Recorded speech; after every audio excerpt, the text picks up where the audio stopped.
Christian should be on his way shortly. It won't be very long. I know he said he's getting set up, so it won't be very long. In any case, welcome aboard. Welcome back to the show. If you guys, this is your first time here, welcome to the show. Please hit like, please hit subscribe, do all the things. This, the stuff that's all free, you know, like where you just click the buttons. Here's Christian. Boom. Look at that. Perfect timing. There he is. There he is. Sorry. So yeah, guys, just do all the free stuff, all the stuff that like takes you 5 seconds. You know, press the buttons, like, share, subscribe. Costs you nothing. If you would like to spend money, great, but I'm not advocating for that, especially if you can't afford it. But yeah, just all the stuff that's free. You know, hit the buttons and share the content with people. That takes you no time at all. But yeah. Anyway, Christian, good to have you. Welcome back. Thank you. Yes, sir. Yes, sir. So today is going to be a fun one. We're going to talk about how to make America healthy again, for lack of better like cliches, right? Like at this point, I have to say that I remember back in the day that America used to be like the best of the best for everything. You know, like everything that was physical, everything that was like, you know, health wise. We used to have, like, I remember, this is a little bit off a tangent, but I remember back in the day, I used to go watch the Olympics and we would win like every event, right? I used to go on TV and look at commercials and we would have some of the most gorgeous models on every single show, every single commercial, every single thing that I turned to. It was almost demoralizing how gorgeous everybody was. Like, I couldn't even watch an American-made movie because I'm like, oh yeah, of course, a bunch of people that are like, you know, 9.8s out of a 10-point scale, right? Meanwhile, I'm gonna be happy to get, you know, a 6 or a 7 on that list, but it meant that we were the best. You know, we just were the best of the best in everything. And now I feel like I turn on the TV and I see, if I even see somebody on a commercial that like weighs under 200 pounds, I'm happy. You know, yeah. If I see, you know, us take down half of the medals, you know, at the Olympics, I'm happy, right? Like, and it didn't used to be that way. And I do pine a little bit for the good old days, you know, to an extent. So to an extent, I do want to. Everybody's catching up. It's true. We've always been well fed and prosperous here, where people could reach their full adult height, and you know that. Now, especially after World War II, I've been to third world countries where they don't have access to, and even in places where vegetarianism is a cultural choice, or even if it's not, the choice to have meat is expensive or difficult to do, and people just don't reach their adult height. People are just smaller, you know, kind of thing. And so, yeah, we've always had, you know, access to food, but you know, being an American, this front door sort of Western aesthetic is you had to be rugged to make it as an American, and that was a celebrated American sort of value, and that type of healthy athleticism or healthiness was celebrated. Yeah, absolutely. Certainly. Now, so but the rest of the world has caught up to that, right? And so we're not accepting that. And now we can all be well fed. Now it's a choice of, now we have to be disciplined on whether or not we're going to be, you know, healthy. It's not a matter of getting enough food to be healthy. We can reach that. Now it's which foods to be healthy. So absolutely. It's a different culture. Now, one thing, before we get really deep into this, one thing I want to give everybody is a disclaimer, right? We're going to be talking about health stuff. We're going to be talking about nutrition stuff. I am not a doctor. Neither is Christian, right? We're not nutritionists. We're not even biologists, right? So, like, understand that we're not here to present you with nutritional or health advice. We're here to present you with political commentary based on the nutritional or health information we perceive that we have. Right? And we may be wrong. Right. But I want to encourage everybody, do your own research. Don't listen to something I say and then like, oh, come away with it. Say, oh, I have to go eat organic foods or something like that. No, I mean, if you want to, great. But it's not because I said so. It's because you did your own research and you looked at your own stuff. So, yeah. Well, and this is, I think, a perfect segue into what we really want to talk about is the government's role Yes. in promoting public health, right? Yes. Epidemiology, public health. And, and as common people, we're not elites, right? We don't get to, right? We're not scientists. We don't are things, but we are still affected by decisions made at the top. So yes, let's just look at it, public health historically really quick. Obviously, when people come to live in cities, your hygiene, your personal hygiene and well-being does affect those around you. Correct. And so, right, but for a long time you had autocratic, right? People weren't free, and so things could be dictated. If somebody didn't keep certain hygienic norms, they could be executed or ostracized or kicked out, of the thing. Now, this became much more prominent with the plague in the Black Plague that swept through Europe, passed on by rats and fleas, and not really understood that the science really wasn't up on the cause of it, but they did have some connection to bad hygiene, bad things like that, because they promoted rats, and they had different quarantines, things like that. And so the government started different policies of, hey, just if you're living like a slob, that can affect all of us. That could get your neighbors killed, right? So you started having this. Now, what none of these countries had, France, Europe, was a U.S. Constitution that guarantees Americans certain freedoms. Correct. Right? And so for the biggest part of our history, right, that constitutional freedom, right, and for the most part, right, we're a low densely populated country, right? New York, Philadelphia, Boston, everywhere else is pretty low density for a great part of after World War II, people started moving to cities. Right. And it's interesting, ever since industrialization, we've had more plagues, but people have moved, and the Industrial Revolution started a process of people moving from farms in the country into cities, right? Yes. And this grouping together, all of a sudden, right, we start having, right, dangerous outbreaks, the 1912 or 1918 Spanish flu outbreaks, and the government starts, doing quarantines and different things, to save people's life, but they're still limited on what they can do, what they have the authority to do, right? But there's some propaganda pushes. There's some big ones during the Depression and during World War II, to increase, right? One of the big reasons why there are showers at high schools, right, it was because people didn't have access to showering every day at their home, and so that they could have somebody, if they couldn't shower or bathe at home, they could, when a child or a minor could, when they went to school, would have an opportunity to bathe themselves once a day, kind of thing.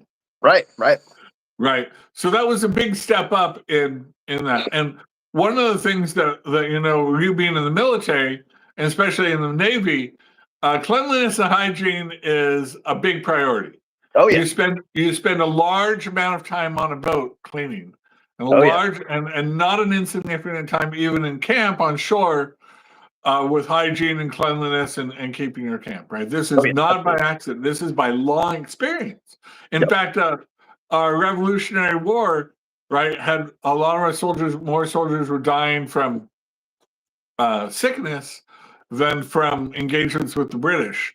And so Washington started a gradual inoculation program to inoculate the soldiers against smallpox, right? And they brought in a French officer and a German officer to help with hygiene, help soldiers learn. These were common people, right, who had volunteered, and let's just be honest, right, without germ theory and the things we know, the hygiene was what we would call abysmal. And so disease was spreading. But with this sort of a military, all right, we're going to be clean, right? And it's not just about looking sharp, right? It's about not dying from disease, right? So you can see very much, because you're going to live in close quarters, right? You're going to live in tents together. You're going to be in a foxhole with somebody. You don't want to spread disease. So obviously those interests, right? But again, the military, an officer has the authority to dictate these type of things. You give up your freedoms when you're an enlisted person. Correct. So this is the question that we have to grapple with right now. In the 20th century, there was a lot of things to promote public health. Right. Right. But now what started happening is the government starts now paying for more health services gradually, right? Medicare and Medicaid start getting expanded. And so now your health choices you make about your health affect their bottom line and affect their budget and their deficits, right? And so they start having incentives. So one of the things they noticed was if people smoked, they were much more likely to get sick and they were expensive. They were costing us a lot of money to care for these. So the government actively torpedoed the tobacco economy here in America. Right. In the interest of better public health. Yes. Right. A lot of propaganda, bannings, and restrictions on your ability to freely be involved in that business of tobacco. They wanted to go down, and they succeeded. Lots of extra tax. A lot of people smoke less, and you've grown up in a home with smokers, and you don't smoke. I think you welcome that as a sort of positive thing. Oh yeah, but the questions start coming like this is what I want your opinion on. The line is where the government, right, can go from promoting public health, right, to then having perverse incentives. and getting in and start interfering with your freedom because they're of the opinion that something you do is unhealthy or doing something differently is more healthy. And so these are the questions that I think the government has been the progressives have been very edgy in giving the government more and more power to dictate type things. The governor of Washington just got a thing where they could mandate, essentially he could use emergency powers to require people, force people to take certain vaccines or things like that if he thought it was in public health interest, right? So this is sort of emergency powers, public health being an emergency that now all of a sudden you can do, right? COVID was a big thing for us. And so it's not just, so we are naturally Americans distrustful of the government. We want to have less government. We're a free country. And the government is not 100% right. Just because they do it doesn't mean they're right. Well, they don't. They're capable of making mistakes. They're capable of being corrupt. They're capable of being influenced. It's not a perfect system, but it's a very good system. Here's the thing. And when we look forward, before this, to end my opening statement, what I'm concerned about too is Canada is sort of a look into the future of the progressive government. When the government becomes really, really involved in paying for and providing for public health, they start having perverse incentives where hey, if you want to kill yourself because that would save us money, overcharging, or running out our budgets, we're going to run a budget deficit. But if this many people could just die early instead of us having to pay for cancer treatments to prolong their life, a few years, that would be great, right? Government should not be in that, right? These are what we're fear, what are called death committees or deciders, death judges or whatever. And Canada has them now, right? And so now we've got America where we generally like the idea of good public health. We're living together. We want to be hygienic. But where do we need to check the government's power as far as Constitution goes? Or can you just throw that Constitution out the window when it's a public health crisis? Yeah, man, that's not an easy question, right? Because of course, this is a sliding scale too, right? It's not like COVID was a good gut check for us because, it was one of those things where, it was a public health crisis, sure, but the death rate was like 0.2%, right? And that included a lot of like immunocompromised groups, like very elderly and, people like that.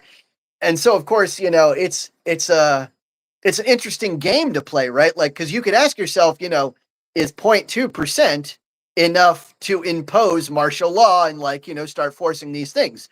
Is 0.5%? Is 2%? Is 7%? Is 38%? At some point, I suspect you reach this like critical mass, this tilting point where everybody's like, okay, yeah, I really hate the idea of the government stepping in, but good grief, 38%. You know what I mean? Like, I don't know what the magic number is. I honestly don't. And I was going to ask you what your thoughts are. I mean, obviously, we've got, constitutional protections, and we've got, and a lot of what remains somebody's personal decision as to whether or not they accomplish certain parts of healthcare, right? Like vaccine usage, for example, is still thankfully based on, their personal calculus, basically how much risk that they've got invested, and how much, it potentially could save the public, or how much it potentially could save, those around them, right? Like it's one thing for example, an elderly person to take a vaccine, not wanting to,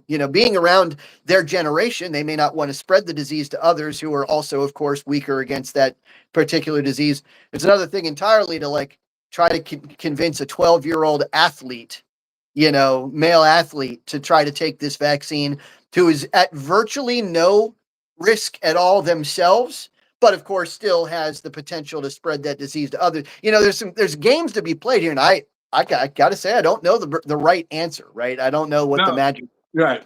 Now, the common sense, right? Because we're here, for those new to this channel, we like to reflect. Common sense is, hey, take this on a case-by-case basis. We'll make recommendations, but consult with your doctor on what you want to do, right? So I was listening to NPR this morning, right? And they were having a thing, right, where MAHA, right, where Kennedy and the Trump administration, it says where when it comes to vaccinating a 6-month to 2-year-old child with the COVID vaccine, please consult your pediatrician. Yeah. Right. Sounds like the most common sense ever. This was edgy. This was getting talked about on NPR.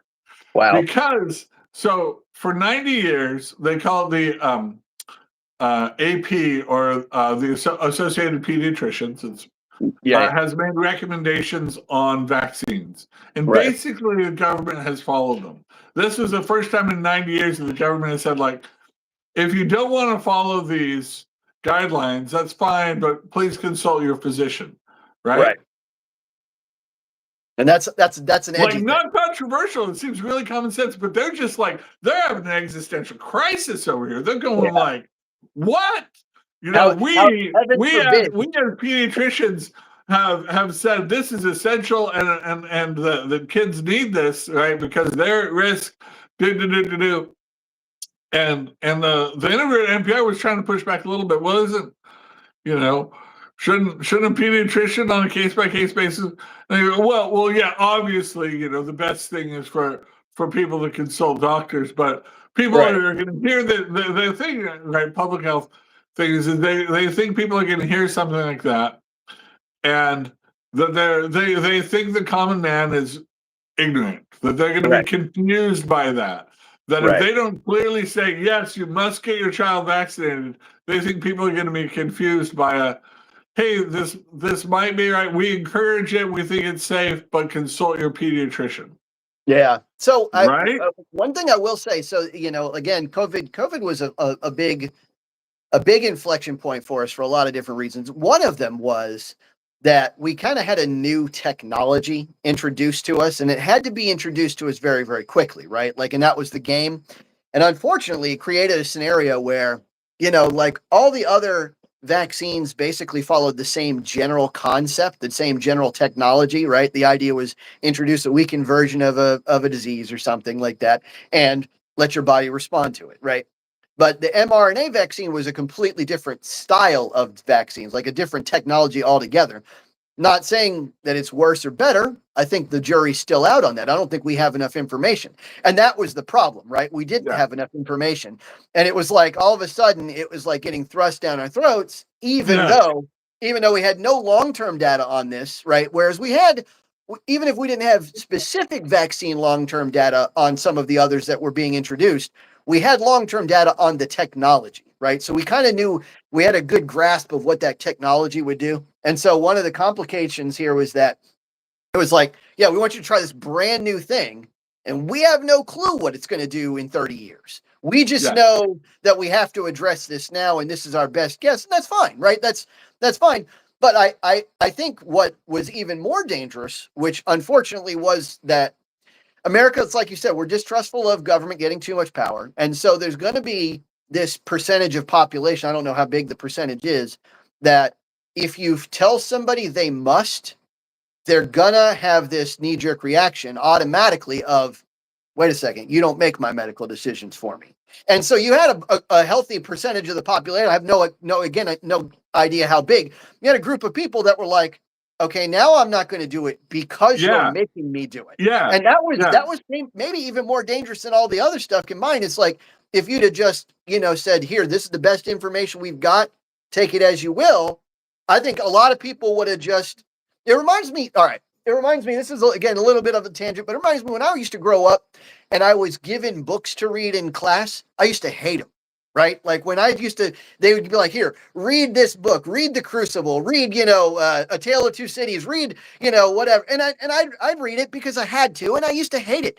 Then when I grew up and I got to choose to read the exact same book, I'm like, oh, this book is amazing. Like, why didn't I like this? Why didn't I like Moby Dick, 30 years ago but it's because I had to do it, right? But when you choose to do it, it's got that whole extra glamour around it, like which always makes me wonder why they wanted to force this down our throat so hard. Like, why not just give us the chance to make our own educated decision, talk to our, I don't know many people that aren't talking to a doctor about medical decisions. I have theories. I have theories on this. One of them is that liberals, especially progressive, think the government have to be the answer for it. Yeah. Right. Republicans don't. Right. We feel like the free market and that the government might suggest something, but we can evaluate that with anything else that the market presents. Right. So just our whole approach is, okay, the government says there's this. That's an option. Right. Then we say, well, progressive, like this, the government is the solution. They're the source for whatever problem. Like they sort of take that. And then they spent a lot of money getting these vaccines out very quickly. That was the thing was, right, the incentive was, if we can get this out quickly, we just don't want a hospital, because we're like, this is treatable, but we don't want hospital rates to spike where we can't put people on. So we just want to slow out that curve, right? How it was spelled. Well, they spend so much money getting this to market first when people are like, I don't think I need it. They're like, it's like the ingratitude. We have wasted all this money and frantically worked, as the government to provide this big, beautiful vaccine, right? And you're rejecting it. It became emotional for them, right? And that was like the restrictions, like you can't go to they talked about, like, in New York City, there were things like friendships were broken. It's like your friends will hate you. There was a thing like, there was an SNL skit where somebody went to a seance or like a fortune teller, this group out, and they're like, in 6 months, all your friends will abandon you because you chose to go to a restaurant. All your friends will hate you, things like that. And it's like, what? Like, you couldn't even conceive of it, right? But people have it very emotional. Oh, you're not wearing a mask. It became emotional, right? Oh my God. Right. And if you're either on board with the government or you're not, even when Trump was in charge, and the ambivalence with Trump, it was public health, Fauci's, the scientists are telling us to do this. And I understand if you're in the military or something, you're taking orders, like you had to do that. But that's not a climate, right? Our Constitution allows us to step back and think about it. Right. Even when, right, and your thing saying, well, this is a public health. They do not trump our personal freedoms, which is why I think a lot of people are very embarrassed at their emotionality over the COVID, of policies they did. Gavin Newsom eating in the French Laundry during the COVID lockdown, right? Sort of betrayed when he really realized, like, that it was more about appearances, right? Right. The people shouldn't be going out than the actual danger or actual risk. Sure. Well, let me ask you this though: do you have a tilting point? Like, do you have a play, because again, like I said, COVID to me was never. I mean, obviously, I'm a young, relatively young, relatively in shape, man, and I was, I'm an athlete. I was not as worried about my lung capacity or my ability to manage this disease as others might have been. Yeah. But that having been said, like, I suspect there's a number for everybody, right? Like someone says to me, 0.2% chance of death in the elderly, and I'm thinking, okay, no big deal. This is like a flu. But if someone said to me, 38% chance, right? Like, do you have a like number Ebola, like the Ebola virus, right? Where people start bleeding from their eyes, and I mean, yes, I mean the horror. Obviously, the dead start walking. We can start bringing out the big guns or something like that. But the little beak, man, flesh eating viruses. We're right, and this is all right. So let's get into this a little bit. Yeah. So, because this was the basis, public health was the basis for a lot of our morality laws that banned homosexuality. Yeah. Right. And still the laws against like bestiality is because it's like, look, that's the way you're going to get sick. Yeah. Having sex with animals. Right. And that's going to start affecting me and risk the lives of my family. So we're going to throw you in jail and keep you away from animals and things like that. And homosexuals have a really high, especially in the early 20th century, had really high rates of disease, right? Not just AIDS, right? That it was like the life expectancy for a homosexual man in San Francisco with AIDS was 44 in 1990. A man without AIDS, it was 45. Right, there were a lot of other diseases, right, and so those populations were already treated as public health risks. It was why there were sodomy laws and why we didn't, they weren't allowed to donate blood, all these things, right? And it was done under the guise of public health. Now there were big risks. There were, obviously they've had their big civil rights thing, and no, we can be, this is legitimate, and you can't ban us. Consenting adults can do this. But once you start saying, hey, your personal hygiene or your behavior can be controlled by the government, you're opening a door for them saying, okay, now your private sexual practices, I can deem unhygienic and a public health risk, right? Yeah, which was what was done. So what are the questions? I do want to address something that Monkey Juice says. Sure. So Monkey Juice says, okay, then don't force my abortion rights, my body, my choice, right? So this is an important one to address for several reasons. Number one, because I think that it is an odd irony that among the left is usually the group with, for example, with regard to vaccines, who is like, you should do exactly what the government recommends, no question, and not have your body, your choice. But then with abortion, it flip-flops. All of a sudden, you have basically two different principles. Again, we discussed where the left is more willing to ignore a principle to get a result than to just maintain the principle throughout. So that's one interesting irony there. Number two, obviously, these are two different things because one involves passive behavior and one involves active behavior, right? And so in the one side, we can have a situation where nobody wants other people to die, right? That's just, we can assume that's a baseline, right?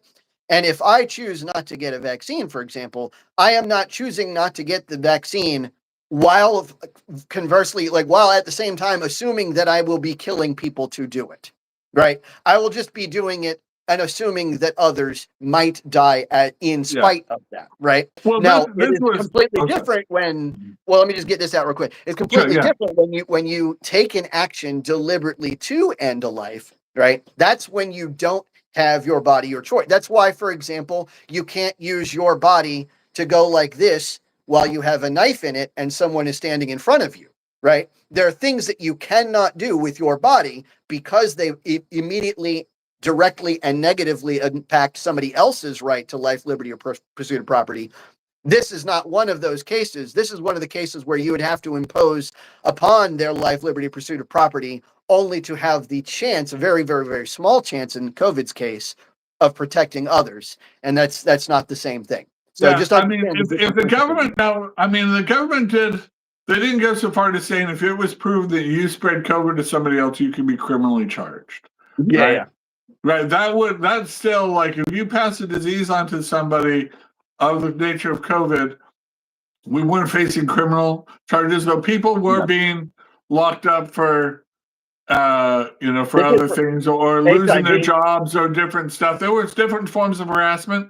They didn't Right. pass law. Now, there was laws on the books in the 90s during the AIDS, which is another virus, where if you knowingly had a diagnosis that you had AIDS and you had unprotected sex with somebody, didn't disclose it to them, right? Right. Right. You could be criminally liable, whether or not they caught AIDS, but especially if they caught it and tracked it down that you knew you had a diagnosis, kind of things like that. And it was, there was a prominent sex columnist who went out to vilify somebody who did this in the San Francisco community, who knowingly had AIDS at the time during the scare time and was going around still having unprotected sex with partners, right? And spreading it and other people were catching it. And that this person was a pariah, needed to be locked up and was a public health risk, right?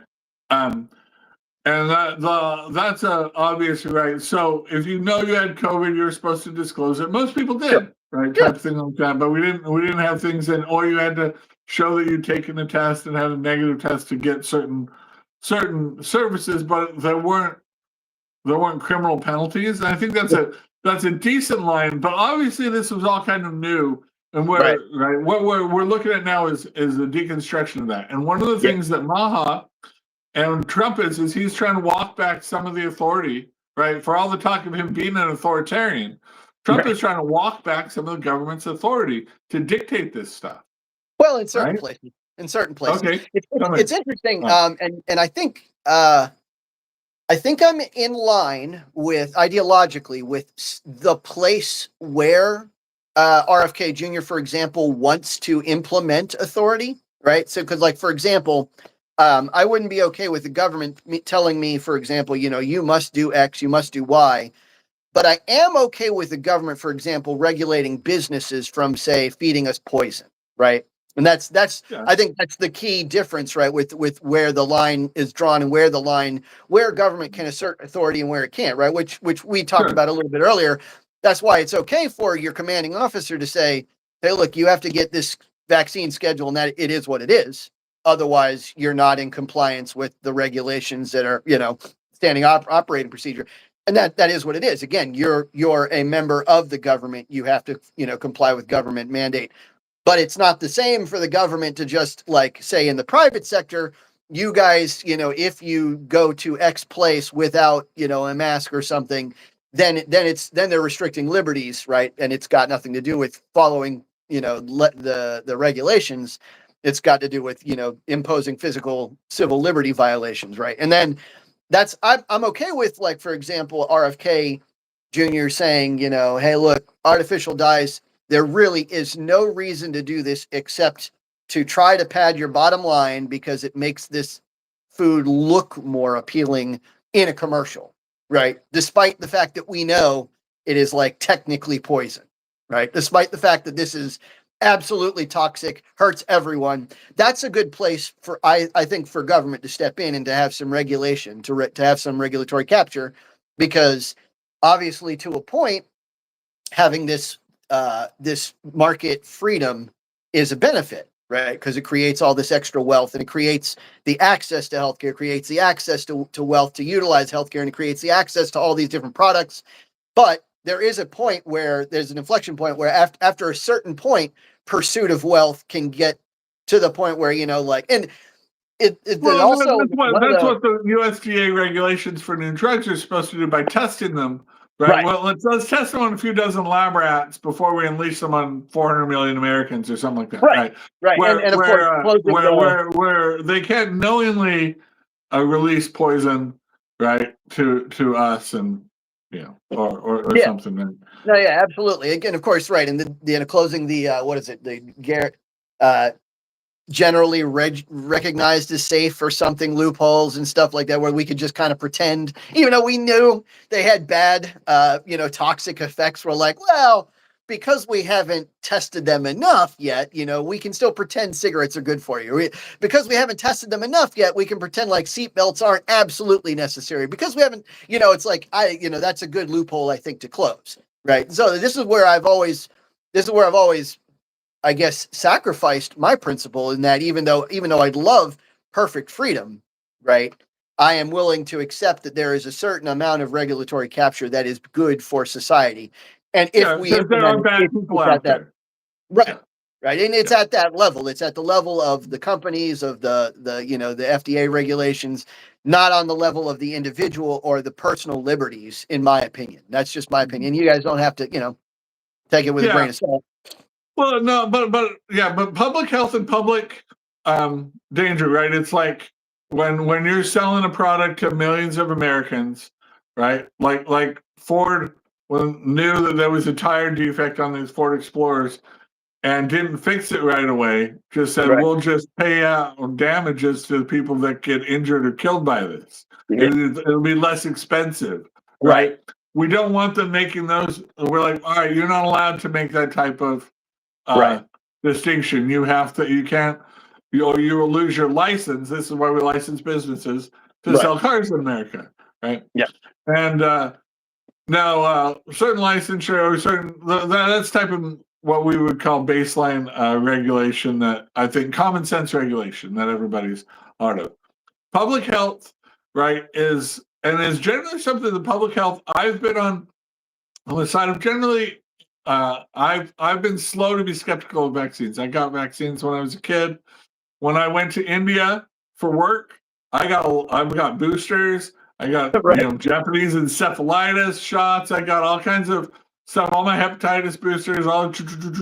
Now I was a 40-year-old man, and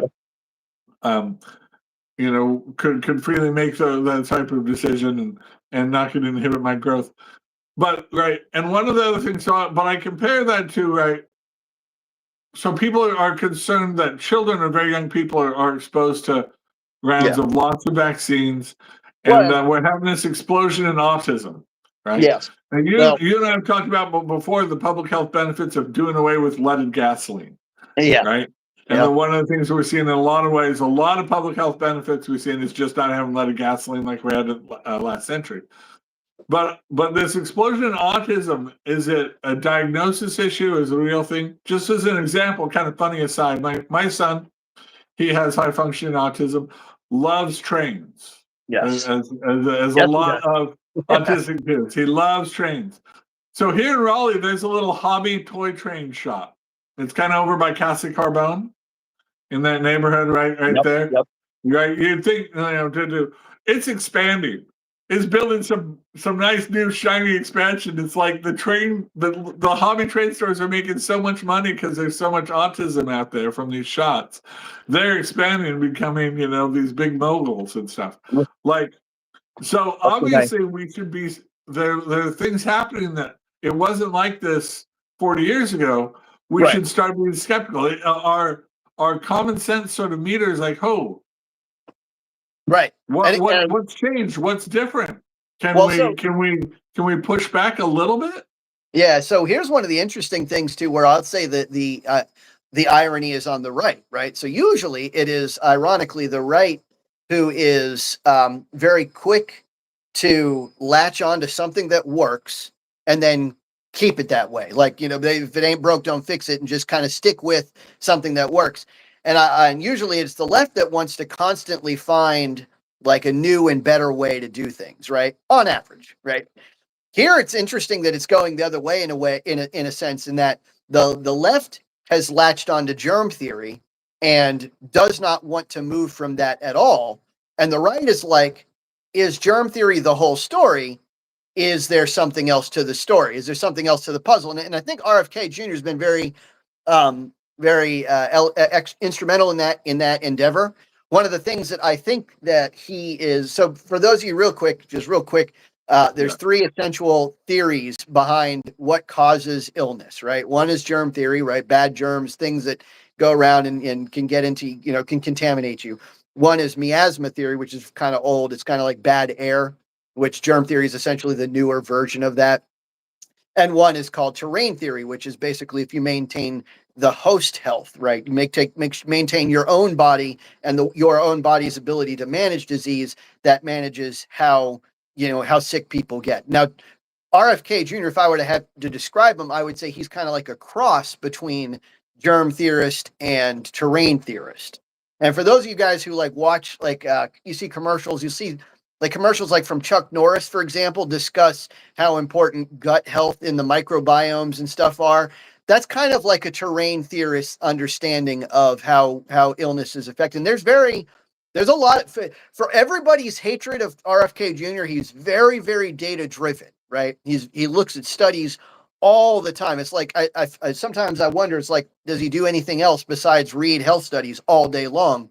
He's very, very data driven, and there's a lot of studies that show that things like making sure that you have the right gut microbiome and that your body's not in what's called dysbiosis makes you healthier, unlike a lot of different, like your inflammation is lower, you get less diabetes, you get less autism, you get less autoimmune disease, you get like everything gets healthier if you take care of yourself, in addition to just not trying to catch germs, right? Like it's not just don't get germs, it's don't get germs and eat healthy and exercise and do the things that make you healthy, right? And we've lost sight of that. We've lost sight of the second part of that equation. We've got in America, because we've had such marvels of modern medicine and all these, amazing, like, medical procedures that have improved longevity and stuff, we've gotten to the point where we're like, oh, I can just put whatever I want into me.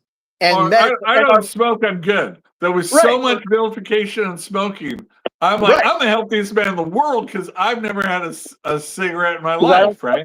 Right. But meanwhile, we eat terribly. Like we know almost nobody even looks at what they put in their mouth anymore. And I think that RFK Jr. has done a good job of like bringing it back to like, okay, germs aren't the only thing going on in health. Let's address some of the other things that are and at least if you do nothing else, at least present people with the information so they can make their own decision. And he's done a great job of doing that, I think. I mean, he's ordered a lot of new studies. Like closing that generally recognized as safe loophole is huge, because we do kind of as Americans just sort of assume that everything is safe until proven otherwise, and that's a very dangerous position to have, especially with all that. Like for example, all right, let's maybe segue into RFK Jr.'s attack of being able to use SNAP benefits for like junk food, right? Everybody. I mean, oh my God, I saw this video the other day where this chick like literally took like, I think it was like $1,200 of SNAP benefits. And she's like, oh no, I won't be able to get junk food with this anymore. So I better get all junk food so that I'll have it at home when this, I'm like, no, what are you doing? Oh my God, you're going to get, she literally had $1,200 worth of, of course, a little levies, right? Yeah. Of course, you see the video of her and she's like, 385 pounds if she's an ounce. And I'm like, of course. And I'm like, what are you doing? Like she did not get a single thing that even approached healthy food. That, I mean, it was all like the healthiest thing she had on there was like Nutter Butters. I'm like, what are you doing? And people are like losing their mind. And again, I wouldn't want for the government to come in and tell me what to do. But if they do, this is where they do it, where it's like, all right, this is a place where the government really shouldn't even be given this kind of assistance in the first place because it's compelling other people's labor. If they're going to do it, they ought to at least limit it to healthy options, right? At least. It's actually more of a limiting factor for the government than it limits. I mean, it's like I work in insurance claims, and when insurance is paying, right, you do it on, you got to follow their terms. When the government is paying, right, you got to kind of follow you're giving them a chance to tell you what to do. If you want your freedom to do it, then you pay for it yourself, right? And I think we need to talk about so people have become the skepticism about the government and public health has become more widespread, right? It was always kind of poo-pooed as fringe. And a lot of time, my sister, I have a brother-in-law who's a chiropractor, which is kind of osteopathic medicine. and was very skeptical of just modern medical drugs, right? The petroleum distillates and things that was an early proponent of re-examining natural remedies, trying to get them tested so that they could, be tested against blind, in scientific studies, so we can see those things, and trying to delay vaccine schedules and things like that for his kids. And I always kind of like mocked him a little bit for it, because my first 3 kids got vaccines and had no issues, and I had no issues. So I didn't think, but it's the type of thing where the message has gotten out more, and we've had to examine it where people couldn't, you can't just dismiss it. You have to look at their reasoning now, and they have some good arguments and some good cases, and we've seen reasons to be skeptical, to just do it. Now, the next step is people are very skeptical of modified like foods, and initiatives by elites. Right? We're always here at Common Mansplaining. We are very skeptical of elites. Oh yeah. So when elites like Bill Gates has a big drive that he's pushing for certain modified soybeans or modified, where people are kind of worried about that. Why would this billionaire be doing that? His program to have malaria, or to try to treat malaria, or actively promoting vaccines, and has funded things to try to just call any type of alternative theories on vaccines disinformation, rather than, another option that you can consider. Might be right for you, might not be right for you. It's been labeled as disinformation, essentially lies and bullcrap. And people are like, we know bullcrap, we know lies. It might not be 100% locked in yet, and it's still something, but there's something here. There's smoke, there's some fire. We should take this a little more serious than just dismiss it as malarkey. Yeah, and of course, COVID again was a wake-up call for us here too, because it is one of those things where it's like this trust the science thing.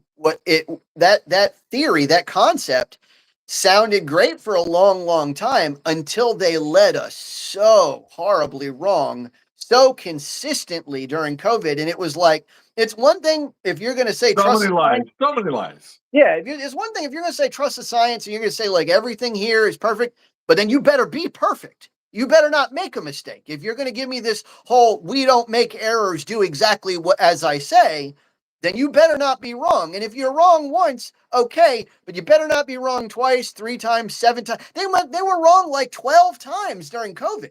And it was not just like opinion. This isn't subjective. This was like demonstrably, provably wrong. Study after study was like, actually, this doesn't actually solve the problem of spreading the disease. Actually, masks don't actually do. It's like, actually, boom, boom, boom, boom. These correlations autopsies found that the vaccine killed a lot of people, a lot more people than they were willing. And they were terrified to let that truth out because of this public health. The public can't know.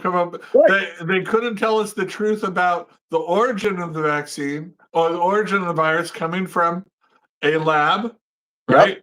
Because it embarrassed and shamed China. China had enough power to wield and bully the media into every major virus has been named after the region it started. MERS is Middle Eastern Respiratory Syndrome. SARS is Southeast Asian, right? Everything.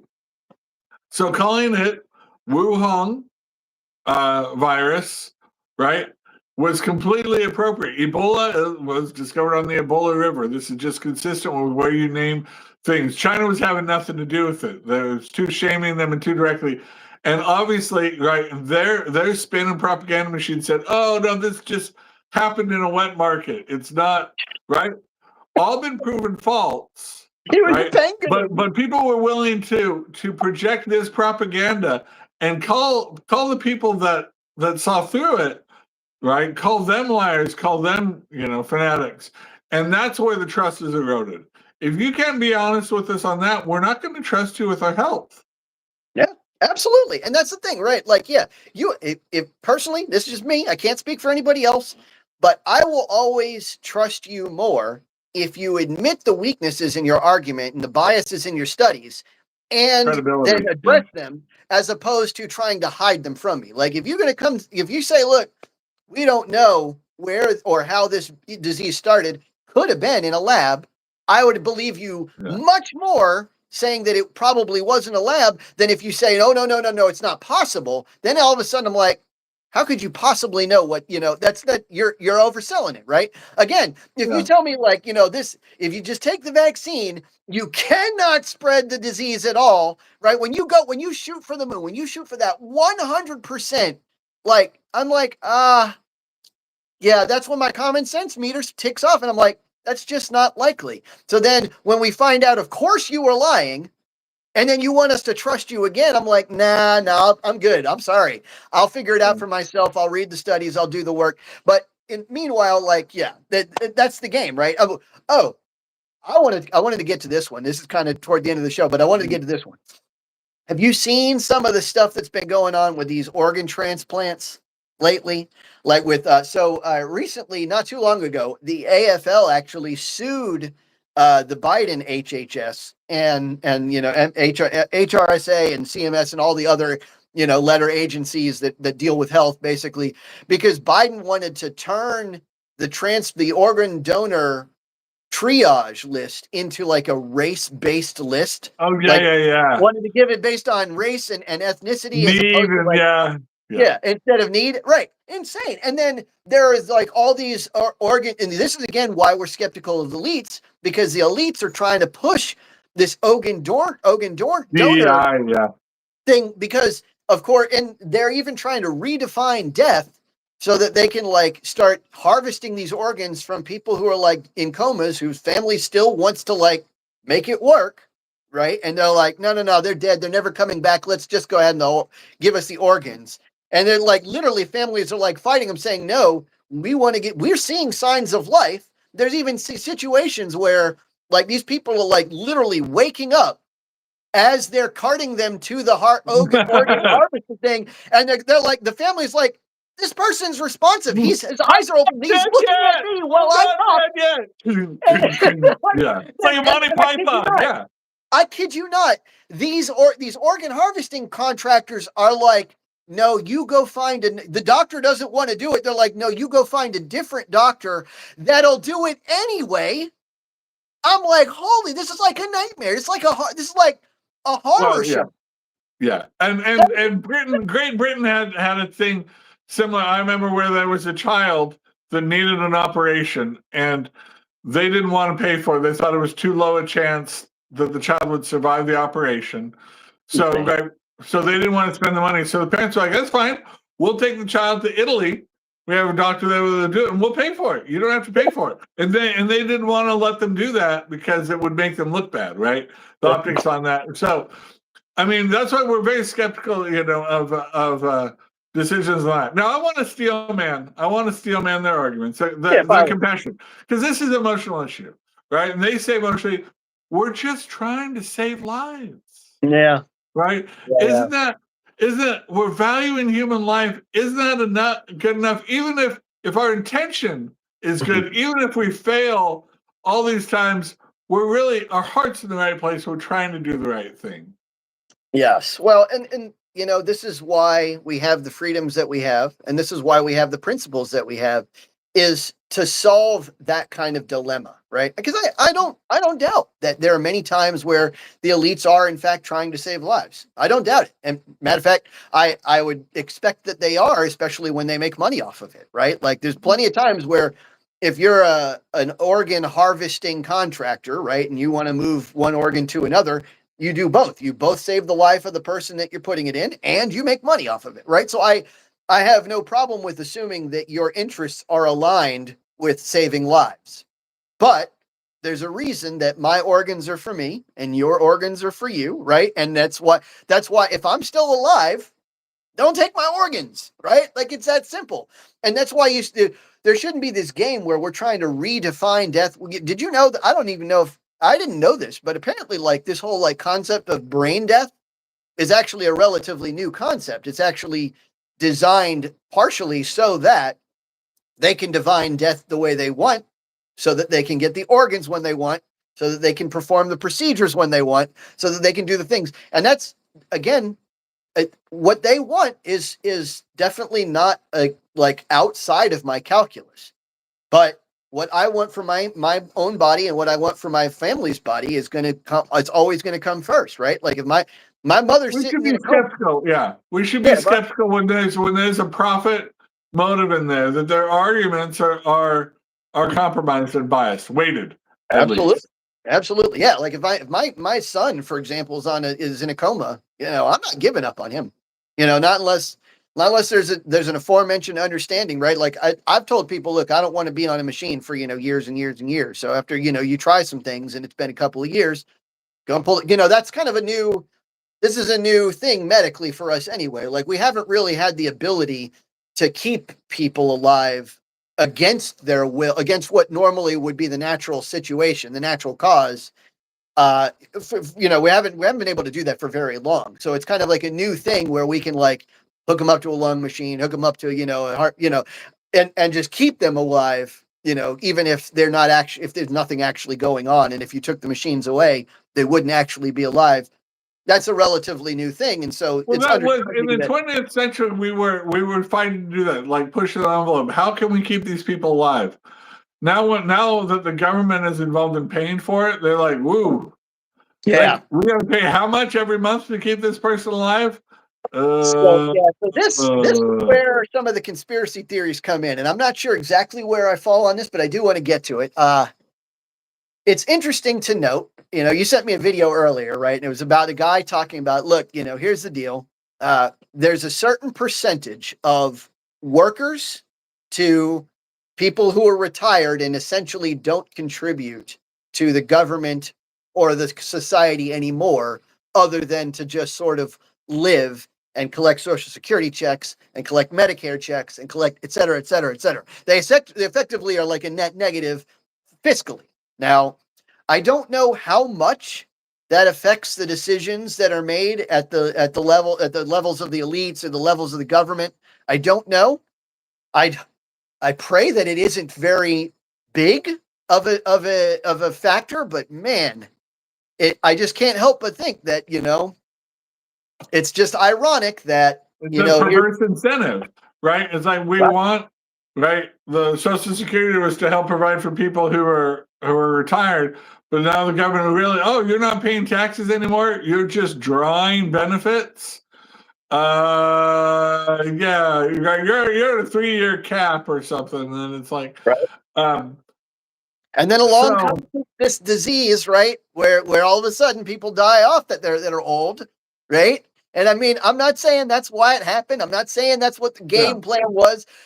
But again, then after that, along comes this vaccine that happens to end people's lives early. And I'm like, it's just one of those things where it's like, there's only a certain number of coincidences that I can accept. I don't know what that number is. I don't think I've crossed that boundary here, but it just makes me wonder. It just makes me wonder because I mean, here you are, and okay, I wanted to get to this conspiracy theory, right?